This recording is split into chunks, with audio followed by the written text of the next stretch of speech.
Selamat datang lagi di channel Butuh Film Gan bersama saya Wawan.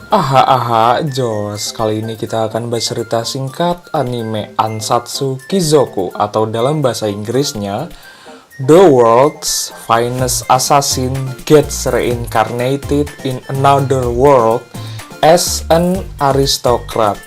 Menihese nyariosna. Tapi sebelum masuk ke ceritanya, kita mau ngingetin ke kalian, jangan lupa untuk subscribe dan like juga guys. Ayo sama-sama bantu channel ini supaya memberikan hiburan ke semua orang. Oke, cerita bermula dari acara di sebuah gedung, di mana ada gadis yang sedang dirias. Masuk ke area panggung, dan ternyata adalah acara lelang bondon yang diselenggarakan oleh Nona Kolide. Giliran nomor 7 pergi ke panggung bernama Dia. Karena begitu icikiwir, para pemburu bondon itu membuka harga di atas 10 juta. Karena menurut pandangan Dia, orang-orang di sana terlihat sangat jahat. Lalu Dia menggunakan sihir dan memberantas para pemburu bondon. Di atas bukit, Rugu dan Maha ngedeprok serta memantau Dia dan Tarte.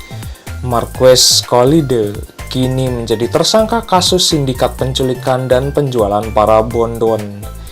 Flashback di masa lalu, sebelum Rugu bereinkarnasi, dia menjadi sniper dan menembak 6 orang atas perintah dari organisasi beserta partner amatirannya. Setelah itu mereka berdua cabut dari lokasi tersebut. Tetapi saat perjalanan pulang, ada drone mengikuti mereka berdua. Di belakangnya ada panzer yang berusaha mengejarnya, melakukan serangan dan mobil yang ditumpanginya meledak. Mereka berdua berhasil melarikan diri dan melakukan kamuflase dari kejaran para penjaga. Setelah itu, Rugu menghubungi ke organisasinya. Dia menyatakan akan pensiun dan menjadi mentor bagi pembunuh yang baru. Menggunakan identitas paspor palsu atas nama Alan Smith, pembunuh itu pergi menggunakan pesawat. Saat di perjalanan, pesawat yang ditumpanginya dibajak. Rugu menyadari kalau ini adalah rencana yang dilakukan oleh organisasi demi membunuhnya. Pesawat itu pun meledak dan Rugu bereinkarnasi ke dunia baru. Dia juga merasa menyesal karena jadi alat sebuah organisasi. Pertama, dia menemui seorang Dewi Bondon, menjelaskan kalau Rugu datang ke dunia baru itu karena terbunuh dengan bodohnya. Dewi Bondon itu mengutusnya untuk menjadi pembunuh seorang pahlawan di dunia barunya. Ditambah kemampuan baru yaitu pedang dan sihir. Dewi Bondon mengajaknya ngopi dan membawanya bereinkarnasi ke dunia perang dan sihir barunya. 16 tahun yang akan datang, ketika hidup di dunia itu, ada pahlawan yang akan mengalahkan Raja Iblis dan menyelamatkan dunia. Dan pahlawan itu juga dengan menggunakan kekuatannya akan membuat dunia tersebut hancur lebur 2 tahun setelahnya. Dewi Bondon itu menerima permintaannya untuk membuat kemampuan berada di atas standar manusia pada umumnya. Setelah itu, Rugu melakukan gacha kemampuan di Isekai. Rugu lalu memilih kemampuan healing super, pembuat formula, melewati batas pertumbuhan, dan bela diri. Kemudian dia memilih atribut 4 dasar saja. Setelah ritual gacha tersebut selesai, Rugu diantarkan ke sebuah keluarga bangsawan pembunuh yang bernama Baron Tuahade. Dia kemudian dilahirkan menjadi seorang bocah laki-laki. Cian, ayahnya, ingin menjadikannya sebagai pewaris keluarganya. Rugu kini beranjak besar, dia lalu memburu kelinci di hutan. Setelah itu kembali ke rumah, Rugu pun memasak hasil tangkapan kelinci dari hutan.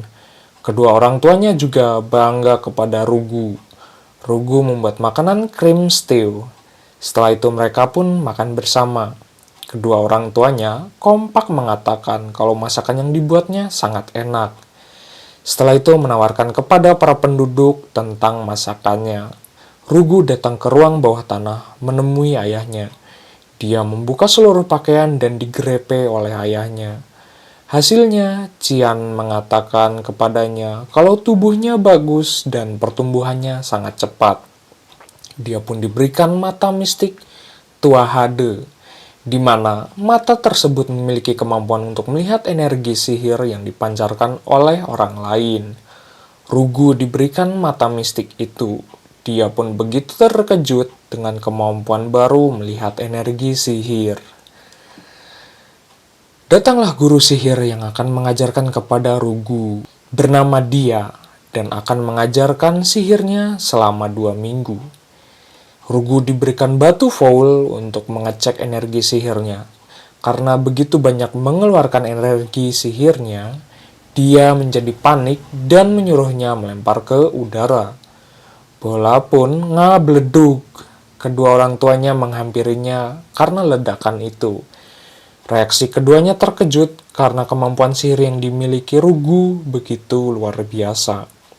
Rugu penasaran dengan batu foul dan ingin mendapatkannya untuk membunuh pahlawan. Malamnya, dia menghampiri Rugu di kamarnya dan tidur bersama. Paginya di pinggir danau, dia ingin memastikan atribut yang dimiliki oleh Rugu. Rugu memiliki 4 atribut campuran. Dia pun dikasih wejangan untuk mengubah energi sihir menjadi atribut. Sebagai permulaan, Rugu diajari sihir tanah. Namun hasilnya masih acak adut. Setelah berlatih cukup keras, Rugu akhirnya bisa menggunakan sihir tanah itu. Setelah itu, Rugu dan dia mencoba menggunakan sihir untuk membuat perak dan emas dengan menulis formula di sebuah kertas. Kembali di pinggir danau, Rugu mencoba sihir penembakan. Shotgun kocok pun berhasil dibuat, dan juga Rugu mengajari dia untuk menggunakan sihir itu juga. Malamnya saat akan tidur, Rugu memberikan kenang-kenangan sebuah pisau titanium yang tajam tersebut ke dia. Besoknya, dia cabut dan berpisah dengan Rugu. Sorenya, Rugu diajak ayahnya untuk pergi ke sebuah penjara. Ada seorang gadis di sebuah ruangan yang menjadi tersangka karena melakukan kejahatan merampok dengan pembunuhan dan pembakaran. Rugu lalu membegal gadis dan memberikan hukuman mati kepadanya. Di hutan ada seorang gadis dari negeri seberang yang dibuang. Rugu beserta sekeluarga berjalan ke pasar kota. Cream stew buatannya disukai para penduduk. Saat ngedeprok di atas atap, Rugu menyadari dia butuh asisten yang punya energi sihir besar untuk membantunya mengalahkan pahlawan. Rugu lalu pergi berburu ke hutan. Dia lalu mendengar ada suara serigala dari kejauhan. Mendatangi lokasi itu, ternyata ada gadis yang akan dimangsa. Rugu pun mencoba menyelamatkan gadis itu. Dia pun memberikan makanan bubur roti ke gadis yang bernama Tarte. Mereka berdua pun ngobrol di sana. Rugu menjelaskan kalau dia adalah putra dari penguasa Tua Hade. Setelah itu, Tarte menjelaskan kepadanya kalau Dewi Bondon akan mempertemukannya dengan seseorang di dunia itu. Rugu lalu memintanya untuk menjadi asisten pada pekerjaannya. Tarte pun menerima permintaannya. Dewi Bondon lalu melihat kehidupan dari peserta nomor 283 yang bereinkarnasi 40 tahun lalu. Kini pria itu menjadi seorang pelacur alias pengangguran loba curhat. Rugu dibangunkan oleh Tarte yang kini menjadi pelayan di rumahnya. Dan setelah itu, sarapan pagi. Tarte kemudian dipanggil Rugu untuk pergi ke ruang bawah tanah. Membuka seluruh pakaiannya, tetapi tidak melakukan pengencerotan. Rugu memeriksa seluruh bagian pada tubuhnya. Tidak ada masalah apapun dari fisiknya, tetapi sayangnya Tarte tidak bisa menggunakan senjata selain tombak. Sehari-hari berlatih menggunakan pisau, tetapi akhirnya Rugu memberikan tombak lipat kepada Tarte. Dewi Bondon itu membawa pria samurai terhebat untuk mengalahkan pahlawan di dunia itu. 35 tahun setelah bereinkarnasi ke dunia tersebut, namun dia belum bisa diharapkan. Rugu dan Tarte mendatangi pasar kota. Pedagang di sana memberikan hadiah sayuran yang cukup banyak kepadanya. Dia juga lalu membantu seorang pedagang yang sapi miliknya keseleo. Rugu perlu menganalisis batu foul yang diberikan oleh dia untuk diproduksi olehnya secara massal. Rugu dipanggil ayahnya, berbicara di tempat pelatihan.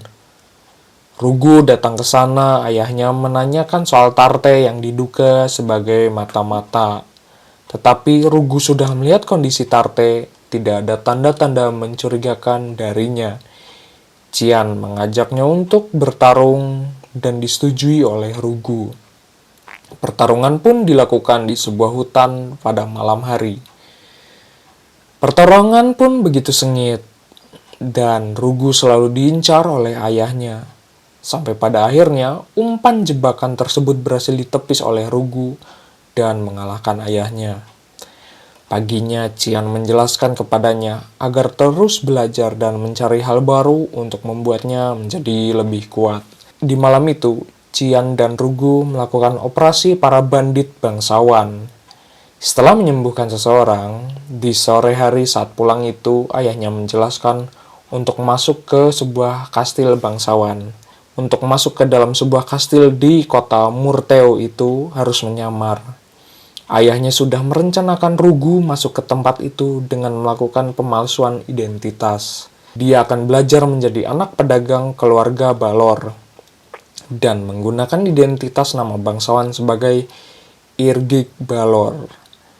Pada pesta malam itu, Cian mengumumkan Rugu menjadi kepala Tuahade. Namun diprotes oleh Ronaha. Cian lalu mengajaknya untuk berduel dengan Rugu, tetapi Rugu lebih kuat darinya. Di luar gedung, Rugu menemui Ronaha dan mengajaknya bergabung sebagai kesatria Tuahade. Meskipun Ronaha terlihat begitu kesal karena dikalahkan oleh Rugu. Rugu dan Tarte pergi ke kota Murteo dan tinggal di sana selama kisaran 2 tahun ke depan. Sementara di sisi lain, Maha dan temannya bekerja keras mencari duit di kota itu. Tetapi sayangnya mereka semua ditangkap oleh sekelompok bandit dan diasingkan ke tempat panti asuhan. Yang ternyata tempat tersebut adalah tempat sindikat jual beli bondon. Mereka pun diperlakukan semena-mena oleh penjaga di sana. Saat sedang menjahit pakaian, salah seorang di sana yang melihat kondisi gadis tersebut lalu melakukan transaksi sewa kepada Tran. Maha dan Eva kemudian dipanggil keluar oleh penjaga. Di luar, Eva disiram air olehnya. Malamnya Eva diajak Tran ke sebuah tempat di mana dia disewa oleh seseorang sebelumnya. Tengah malam itu, Eva kembali ke rumah dan dihampiri oleh Maha. Eva merasa sedih dan lalu bersembunyi di sebuah gudang. Lalu Maha menghampirinya. Sampai akhirnya, Eva dan Maha dipanggil kembali oleh penjaga. Teman-temannya yang lain juga ikut protes karena hanya Eva dan Maha yang sering dipanggil olehnya. Di malam itu, Maha melihat Nione yang sedang sedih di sebuah gudang. Dia pun berusaha mencegah Nione untuk melukai dirinya sendiri. 2 tahun kemudian, Maha yang sedang mengantarkan minuman ke ruangan Tran, dia mendengarkan di balik pintu itu kalau ada seseorang yang tertarik kepadanya. Selain itu, Tran ingin menikmati pengencerotan dengannya. Hal itu membuat Maha menjadi depresi dan tertekan, ingin melukai dirinya sendiri di sebuah gudang. Namun datanglah Ilgik Balor mencegahnya untuk melukai dirinya sendiri. Ilgik Balor kemudian membeli Maha karena punya kemampuan sihir dan akan mengambilnya 3 hari kemudian. Malamnya dia dibawa untuk pengencerotan oleh Tran. Tetapi dengan kekuatan sihirnya, Maha berhasil kabur ke sebuah hutan. Lloyd menghadangnya, dan dia juga saknean. Tetapi tiba-tiba Ilgik Balor datang dan menyelamatkan Maha. Di sisi lain, Hamel di kamar tersebut yang sedang mensimetriskan posisi pengencerotan tiba-tiba dilabrak dan ditangkap oleh polisi. Maha pun pulang dan pergi bersama Ilgik Balor. Anyway, cukup segini pembahasan ceritanya. Sampai jumpa di video berikutnya. Bye-bye.